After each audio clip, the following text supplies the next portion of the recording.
Hello दोस्तों, hello स्वागत है सबका हमारे YouTube channel the Q reactors पर। तो आज हम काफ़ी नॉलेजेबल, हमें लगता है नॉलेजेबल वीडियो देखने वाले हैं, जिसमें जो भारत सरकार की काफ़ी पहले गलती भी हुआ करती शायद, तो जो जिसका टाइटल है वो प्रोनाउंस करेंगे, जिसको बताइए। तो how much do Indian athletes earn from Commonwealth game, मतलब इसमें ये कहा गया कि कॉमनवेल्थ गेम से जो भारतीय एथलीट्स थे और उन्होंने कितना इससे पैसा कमाया है। तो video get set fly fact के गौरव भाई का है, तो उनके चैनल को भी सब्सक्राइब करना है और हमारे चैनल को भी करना है। तो सीधे चलते हैं वीडियो पर, let's watch. Friends, Gaurav here. और 2010 के कॉमनवेल्थ गेम्स में जितने पैसे इंडिया ने बहाए उतना आज तक के कॉमनवेल्थ गेम्स की ओवरऑल हिस्ट्री में किसी ने नहीं बहाया। इनफैक्ट यूके ने खुद ने भी नहीं, उल्टा यूके ने तो CWG के बिडिंग से बैकआउट किया हुआ है। जिसकी वजह जानते हो? क्योंकि CWG को होस्ट करने के लिए ऑन एन एवरेज मिनिमम से मिनिमम 4,794 करोड़ रुपीस लगते हैं। ऊपर से कॉमनवेल्थ गेम्स ने तो ऐसे नॉर्म्स भी रखे हुए हैं कि होस्टिंग कंट्री को $1 बिलियन अपने खुद के जेब से भरना पड़ेगा, और जिसमें माइंड यू कोई भी स्पॉन्सर या एडवर्टाइजर इंक्लूड नहीं होंगे। मतलब अगर कल की तारीख में ये इवेंट फेलियर साबित होता है तो पूरा का पूरा लॉस उस होस्टिंग कंट्री को अकेले ही फेस करना पड़ेगा। बट इसके बावजूद अगर हम ओवरऑल लिस्ट में देखें तो यूके, ऑस्ट्रेलिया और कनाडा ही वो 3 कॉमनवेल्थ कंट्रीज है जो हर 4 से 5 सालों में CWG को उनके वहां पर होल्ड करती है। अब जो कि इतना भारी रिस्क इन्वॉल्व है, तो ऑब्वियसली ये कंट्रीज अपना घाटा कराने के लिए तो होल्ड नहीं करेगी, राइट? तो यहां पर सवाल ये आता है कि ऐसा क्या हो रहा है कि ये कंट्रीज कॉमनवेल्थ गेम्स ऑर्गेनाइज करने के लिए इतने उत्सुक रहती है। इनका इसमें क्या फायदा है? क्या वो इस गेम से कमा रहे हैं? सबसे पहले तो let's start with the most uncommon fact कि कॉमनवेल्थ गेम्स को ओलंपिक्स से पहले ही सोचा गया था। लेकिन आज की तारीख में ओलंपिक्स ऑब्वियसली कॉमनवेल्थ गेम्स से एक बड़ा नाम है, और इसके पीछे का जो कारण है वो कॉमनवेल्थ गेम्स के ही इतिहास में कहीं ना कहीं छुपा हुआ है। दरअसल 1896 के पहले ही ब्रिटिश एम्पायर की एकता को देखने के लिए ऑस्ट्रेलिया के जॉन एशली कूपर, जो उस वक्त के चर्च के सबसे बड़े प्रीस्ट थे, उन्होंने CWG को अंग्रेजी सरकार के सामने प्रपोज किया था। अब ब्रिटिश एम्पायर को यह आइडिया काफी पसंद भी आया। इनफैक्ट उन्होंने इस गेम के एग्जीक्यूशन की प्लानिंग करनी भी शुरू कर दी, लेकिन फॉर सम रीजन ये प्लानिंग काफी डीले पर चलने लग गई। और इस सब के बीच दूसरी तरफ दुनिया के सामने ओलंपिक्स गेम्स प्लान होके लॉन्च भी हो गया।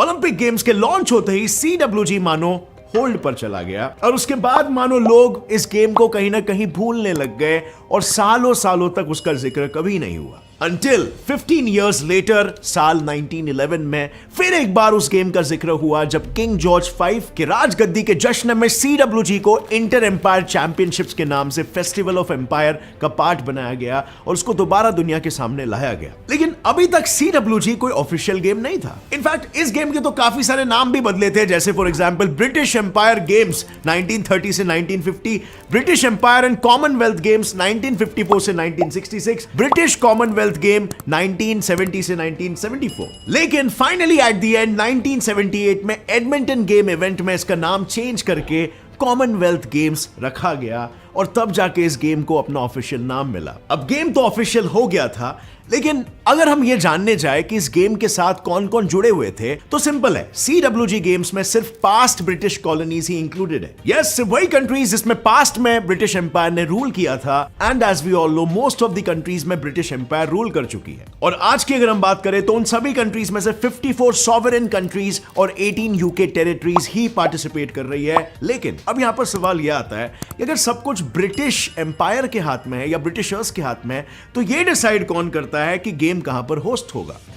इसके पीछे एक प्रोसीजर होता है। एक कमेटी बनाई गई है जो 8 साल पहले ही ये डिसाइड कर लेगी कि कौन कौन सी कंट्रीज एक्चुअली में होस्ट बनने के लायक है। उसके बाद वो सभी कंट्रीज जो भी इंटरेस्टेड है होस्ट करने के लिए, वो सभी कंट्रीज अपने एप्लीकेशन उस कमेटी को सबमिट करेंगे। सेकंड प्रोसीजर आता है बिडिंग का, यानी सारे कैंडिडेट कंट्रीज होस्ट बनने के लिए कॉमनवेल्थ गेम्स फेडरेशन को करीबन 57 लाख रुपए तक की नॉन रिफंडेबल कैंडिडेचर फी पे करते हैं, और इसके बाद बिड किए हुए सारे देश इवेंट के अरेंजमेंट्स में लग जाते हैं, जिसपे कॉमनवेल्थ गेम्स अपनी कड़ी निगरानी डाले बैठती है। जो कंट्रीज CGF के अरेंजमेंट्स में वीक लगेंगे उन्हें वो निकाल देते हैं, और कई बार तो कंट्रीज खुद ही अपना नाम विड्रॉ कर लेती है। और फिर उसके बाद फाइनल स्टेप आता है इलेक्शन डे का, जब सारे एलिजिबल कंट्रीज कमिटीज के आगे अपने अपने प्रेजेंटेशंस देंगे, सीक्रेट बैलेट में वोट्स करेंगे, और फाइनली एट लास्ट जिसके सबसे ज्यादा वोट्स होंगे और जिसने सबसे बेस्ट परफॉर्म किया होगा वही कंट्री होस्ट बनेगी।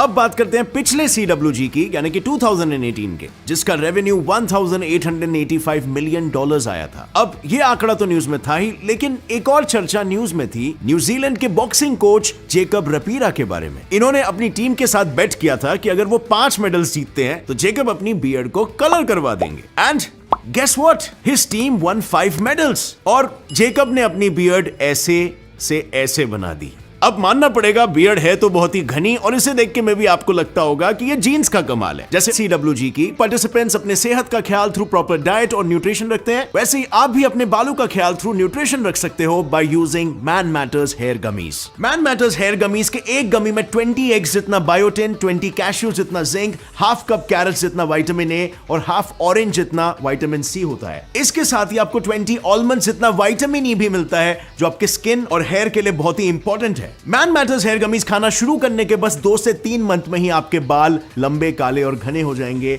और इसके साथ आपकी हेयर फॉल और हेयर थिनिंग की प्रॉब्लम भी प्रिवेंट हो जाएगी। और अगर आप मार्केट में मिलने वाले दूसरे प्रोडक्ट से इसको कंपेयर कर रहे हो तो करने की भूल बिल्कुल मत करना, क्योंकि ये 100% वीगन है, इसके 0 साइड इफेक्ट्स है, और इसके साथ ये शुगर फ्री और जेलेटिन फ्री भी है। सो ये प्रोडक्ट बेसिकली आपकी बालों की समस्या का रामबाण इलाज है विद 0 साइड इफेक्ट। अब मैन मैटर्स कंपनी सिर्फ हेयर रिलेटेड प्रोडक्ट्स ही नहीं बनाती है, बल्कि मर्दों को होने वाले सभी कॉमन प्रॉब्लम्स के इनके पास इफेक्टिव सॉल्यूशंस है। और सबसे मजे की बात, ये आपको free online doctor consultation provide करते हैं अपने प्रॉब्लम्स के रूट तक जाने के लिए। फ्री ऑनलाइन डॉक्टर कंसल्टेशन का फायदा उठाने के लिए आप वीडियो के नीचे डिस्क्रिप्शन में दिए गए लिंक पर क्लिक कर सकते हो और अभी बुक कर सकते हो। और साथ ही में अगर आपको इनके प्रोडक्ट्स ट्राई करने हैं तो उसका लिंक भी नीचे है। And now let's jump back to our topic. But here's the twist. अगर आप 1930 से लेके अब तक के कॉमनवेल्थ गेम के बिड विनर्स को देखोगे तो पूरी लिस्ट में आपको सिर्फ 3 कॉमन नाम नजर आएंगे, यूके, ऑस्ट्रेलिया और कनाडा। और ऐसे बहुत ही कम बार हुआ है कि CWG को उन 3 कंट्रीज के अलावा कहीं होल्ड किया गया हो। फॉर एग्जाम्पल साल 1998 में मलेशिया ने बिड जीता था, और उसके बाद साल 2010 में इंडिया ने। बट यू नो व्हाट, आपको ये जान के गर्व होगा कि इंडिया ने वो बिड 4.1 बिलियन US में लॉक किया था, जो कि कॉमनवेल्थ गेम्स के इतिहास में अब तक की सबसे कॉस्टलीस्ट बिड है। लेकिन अगर हम इन दोनों देशों को साइड में रखें तो यह सवाल उठता है कि क्यों बाकी के कंट्रीज क्वालिफाई नहीं हो पा रहे हैं अपने आप को होस्ट बनाने के लिए। वेल, जवाब साफ है। अगर आप पास्ट 3 से 4 कॉमनवेल्थ गेम्स को देखोगे तो सिर्फ 10 से 12 दिन के इवेंट को कंडक्ट करने के लिए होस्टिंग कंट्रीज को मिनिमम से मिनिमम 4,790 करोड़ खर्च करने पड़े थे। And we are talking about minimum here, यानी इसका एवरेज ही कितना एक्सपेंसिव हो जाएगा। और CWG के नॉर्म्स भी कुछ ऐसे हैं, होस्टिंग कंट्री को कंपल्सरीली अपने पब्लिक फंड से $1 बिलियन जमा करने ही पड़ेंगे। सो जाहिर सी बात है, ऐसे डिमांड्स और ये खर्चे सभी कंट्रीज नहीं फुलफिल कर पाते, और बस इसीलिए वो बिड से बैकआउट कर लेते हैं। लाइक हाल ही की अगर बात करें तो ऑनगोइंग 2022 बर्मिंघम कॉमनवेल्थ गेम को सबसे पहले डर्बन, साउथ अफ्रीका होल्ड करने वाला था, लेकिन कुछ फाइनेंशियल कंस्ट्रेंट्स की वजह से डर्बन ने बैकआउट कर लिया और बर्मिंघम बिड जीत गया। सिमिलरली कनाडा और इंग्लैंड ने भी बैकआउट किया है अपने फाइनेंशियल कंस्ट्रेंट्स की वजह से। और बैकआउट करने का एक रीजन ये भी होता है कि इतिहास में कुछ कंट्रीज ने इतना मैसिव खर्चा उठा लिया, जैसे फॉर एग्जांपल स्पेनिश गवर्नमेंट ने ओलंपिक्स ऑर्गेनाइज करने के लिए कि उन्हें massive amount like $6.1 billion in this case का डेट फेस करना पड़ा। एंड सेम मॉन्ट्रियल के साथ भी हुआ था। सो यस, खुद के कंट्री को फाइनेंशियली डेट में नहीं डालने के लिए भी बहुत सारी कंट्रीज बैकआउट कर लेती है, depending upon their that years financial turnover. अब वेल, ये सब तो हुई गेम्स की बातें। Now let's have a look कि इन गेम्स में पार्टिसिपेट करने वाले एथलीट्स को किस क्वालिफिकेशन के बेसिस पर CWG के लिए चूज किया जाता है। वेल, अगर एक लाइन में बताऊं तो एथलीट्स के क्वालिफिकेशंस का और गेम में उनके पार्टिसिपेशन का कोई कनेक्शन नहीं होता। एथलीट्स का सिलेक्शन उनके नेशनल परफॉर्मेंस रिकॉर्ड के बेसिस पर होता है। एग्जाम्पल के लिए हिमा दास, इंडिया की वो यंग एथलीट जिसने 2018 IAF वर्ल्ड U20 में इंडिया के लिए गोल्ड जीता था, वो अभी BA परस्यू कर रही है। एंड इंडिया के वेटलिफ्टर जेरेमी लाल रिनुंगा और शूटिंग एथलीट मनु भाकर ने हाल फिलहाल में ही अपने 10th के बोर्ड एग्जाम्स दिए। So obviously academic qualification doesn't matter at all over here, पर देश के लिए गोल्ड लाने वाले एथलीट्स को एजुकेशन फैकल्टीज 100% सपोर्ट देती है। और ये सपोर्ट तो कभी कभार इस हद तक चला जाता है कि जेरेमी के बोर्ड एग्जामिनेशन हॉल में सो जाने के बावजूद उन्हें उनका पेपर कंप्लीट करने दिया गया। सो अब अगर हम अभी तक के हुए सारे स्टेप्स को देखें तो होस्ट डिसाइड हो गया, गेम की प्रिपरेशन भी हो गई, एथलीट्स भी रेडी है, मतलब गेम इज ऑन, राइट? लेकिन इन गेम्स की वजह से कंट्रीज आखिर कमाती कैसे है, क्योंकि इतना रिस्क वो उठा रहे हैं, इतने पैसे वो लगा रहे हैं, so there has to be some return, right? तो फ्रेंड्स यहां पर मैं ये क्लियर करना चाहूंगा कि इसका कोई फाइनेंशियल मॉडल आपको इंटरनेट पर नहीं मिलेगा। हेंस जो भी सारी चीजें बताई जा रही है वो सिर्फ ऑब्जर्वेशन के बेसिस पर है। सो CWG से कंट्रीज कैसे कमाती है, जब इस पर एनालिसिस हुआ तब ये पता चला कि CWG कंडक्ट करने से कंट्रीज का शॉर्ट टर्म फायदा नहीं बल्कि लॉन्ग टर्म फायदा होता है। मतलब गेम कंडक्ट करने से टिकट्स बेचकर थोड़े बहुत पैसे जो रिकवर होते हैं वो तो कुछ भी नहीं है, लेकिन मेजरली ये कैलकुलेट किया जाता है कि गेम ऑर्गेनाइज करने की वजह से इंटरनेशनल टूरिस्ट उस कंट्री में कितने आएंगे, उस कंट्री का नाम और प्रचार कितना होगा और उस कंट्री का स्टैंडर्ड कितना बढ़ेगा। जब 4 अलग अलग कंट्रीज में हुए कॉमनवेल्थ गेम्स के एनालिसिस को देखा गया तो पता चला कि उन कंट्रीज का टूरिज्म सेक्टर गेम ऑर्गेनाइज करने के सिर्फ 3 साल में ही 25% से बढ़ गया। अब ऑब्वियस है टूरिज्म बढ़ेगा तो उस कंट्री के प्रोडक्ट्स या सर्विसेज की सेल्स बढ़ेंगी,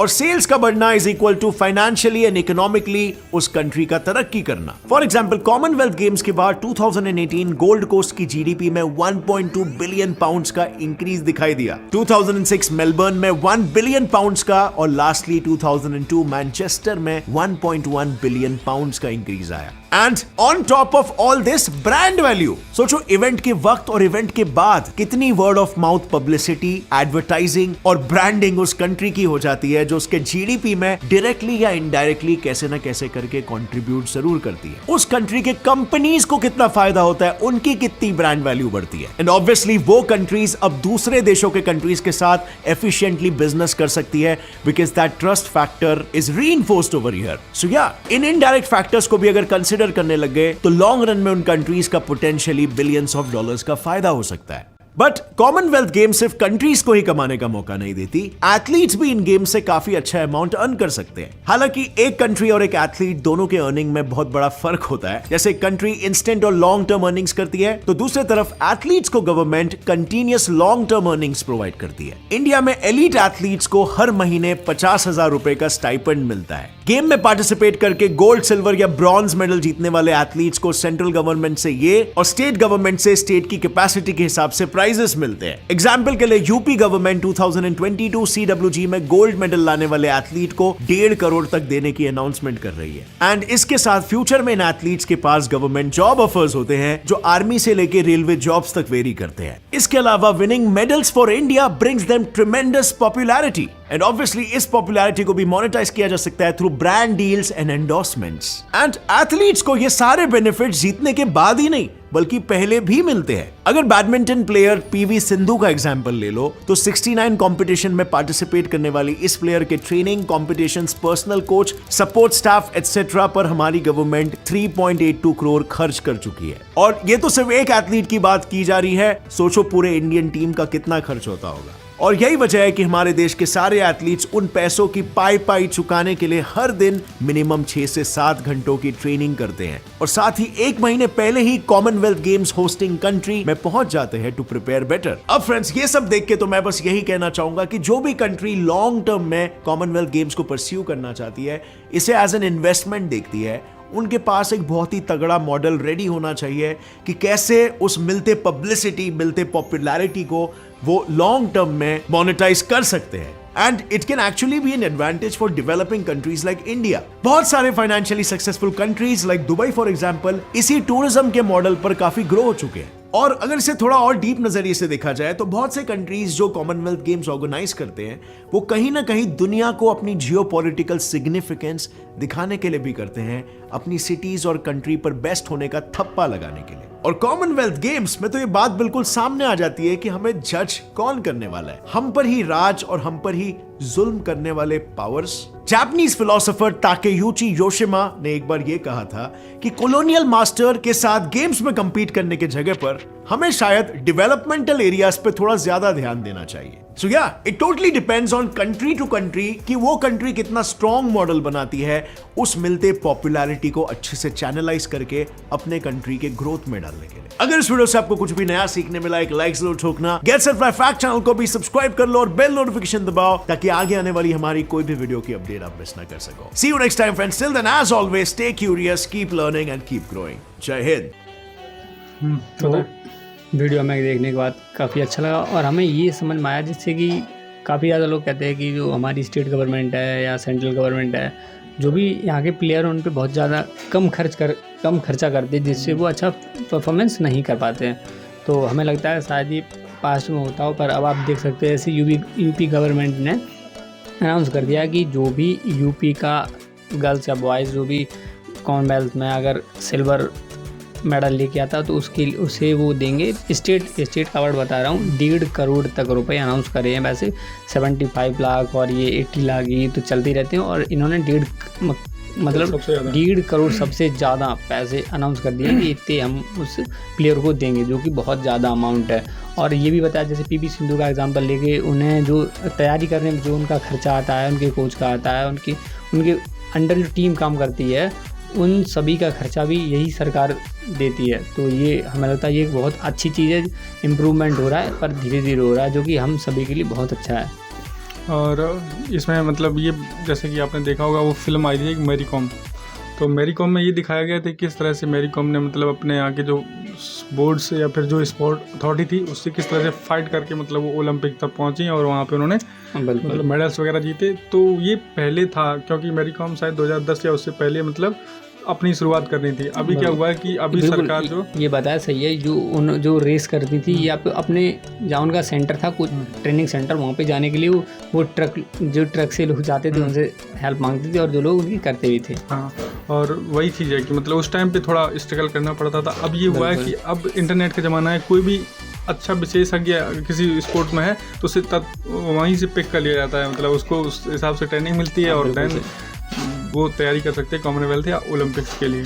इसमें ये बताया गया, लेकिन हमें ये पता चला है कि जो एथलीट्स, हमने जैसे कि शुरुआत में बोला था कि एथलीट्स की कमाई कितनी होती है गेम्स से, तो वो आइडिया नहीं मिला है, लेकिन ये बताया गया कि जो ब्रांड वैल्यू या फिर जो उनको प्रचार या विज्ञापन मिलते हैं उससे वो लोग कमा लेते हैं, तथा जो मतलब 50,000 रुपये की मंथली है। हाँ बिल्कुल, वो भी बहुत ज़्यादा अमाउंट है। वही तो मैं कह रहा हूँ कि जो एक बार पार्टिसिपेट कर लेता है उन्हें सरकार मंथली पैसे देती है और काफ़ी मोटा अमाउंट देती है, जॉब ऑफर्स भी आते हैं उन्हें। बताओ कितना अच्छा होता होगा उन लोगों के लिए। बिल्कुल, तो हमें लगता है आप लोगों को भी जवाब मिल गया होगा। तो बिल्कुल, जो भी हमारे वीडियो देख रहे हैं, अगर वो किसी चीज़ में इंटरेस्टेड हैं तो अपनी जो प्रतिभा उनके अंदर है, जो भी एक्टिविटी कर सकते हैं, उसे हाईलाइट करने का कोई भी मौका अगर आपके पास आता है तो उसे बिल्कुल ना छोड़ें। आपके स्कूल के थ्रू या फिर कोई सेंट्रल गवर्नमेंट या स्टेट गवर्नमेंट के थ्रू कोई आपको खेलने का मौका मिले तो उसे बिल्कुल ना गंवाएं। बिल्कुल, और वीडियो काफ़ी अच्छा था। और अगर आपको हमारा वीडियो अच्छा लगा है, हमारी समझ से तो बहुत अच्छा वीडियो, अगर आप लोगों को इससे जानकारी मिली है कि सर कि जो देश होते हैं किस तरह पैसे खर्च करते हैं और किस तरह, हमें एक क्वेश्चन का आंसर तो 100% समझ में आ गया है कि कौन सा देश चाहे तो अपने यहाँ पे करवा सकता है। जैसे जो इस कंडीशन बताई थी वो कंडीशन के एलिजिबल होगा तो वहाँ पे होगा, क्योंकि बहुत ज़्यादा अमाउंट देना पड़ता है। 1 मिलियन 4 मिलियन ये बहुत ज़्यादा अमाउंट हो जाता है। तो आपको अगर थोड़ी भी नॉलेज समझ में आई और आपको अच्छा वीडियो लगा तो आप हमारे यूट्यूब चैनल को सब्सक्राइब ज़रूर करें। बिल्कुल, तो मिलते हैं अगले वीडियो में, तब तक के लिए जय हिंद।